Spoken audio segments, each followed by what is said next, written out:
Hi friends, আজকে না লাউয়ের টক করে দেখাবো। এই দেখো লাউটা একটু সেদ্ধ করে নিয়েছি, আর তাতে ফোড়ন যাবে। এই দেখো জোয়ান, মেথি একটু করে দিতে হবে, পরিমাণ যেহেতু আমার একটু আছে, আর লঙ্কা আর তেঁতুল দেখো গুলে জলে রেখে দিয়েছি। এটা বের করে নেব টিপে, আর কারিটা দেবো। আর গুড়, তোমরা চাইলে চিনি দিতে পারো। আমি এবার ফোড়নটা দেবো।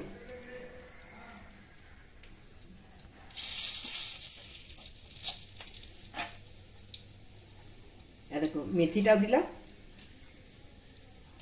জোয়ানটাও দিলাম। মেথিটা তোমরা ইচ্ছা করলে একটু গুঁড়ো করে নিয়েও দিতে পারো, ওইটাও খেতে ভালো লাগবে। ঠিক আছে, এবার আমি এই লাউটা, মেথিটা কিন্তু ফোড়নে দিতেই হবে, নাহলেও টেস্ট আসবে না। পাশের বাড়িতে একটু আসলে গ্রিলের কাজ হচ্ছে, ওই জন্য একটু আওয়াজটা হয়তো তোমাদের ডিস্টার্ব হবে। আর একটু ভাজা হলো, এবার একটু নুন আর একটু হলুদ দেবো। আর একটু নুন যেমন পরিমাণ থাকবে তেমনি পরিমাপটা হবে। আর একটু হলুদ দিলাম। এবার একটু নাড়াচাড়া, সেদ্ধ করাই আছে, বেশি তার কিছু ভাজা, একটুখানি ভেজে নিলাম। এমনি করে চিপে এটা বের করে নিলাম।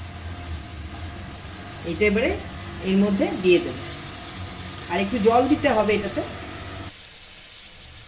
দিয়ে দিলাম। এবারে মিষ্টি, চিনি তুললে তোমরা চিনিটাই দেবে, যেহেতু আমি সুগারের পেশেন্ট ওই জন্য আমি গুড় দিচ্ছি। এবার এটা একটু ফুটে উঠবে, গুড়টা গলে যাবে, খালি হবে। এটা একটু ঢাকা দিয়ে দেবো এবার চেপে। এই দেখো, দেখেছো কত সুন্দর হয়ে গেল। খেতে খুব সুন্দর হয়, তোমরা বাড়িতে করো, করে খেও, শেয়ার করে দিও, কমেন্ট করো, আর সাবস্ক্রাইব করে দিও।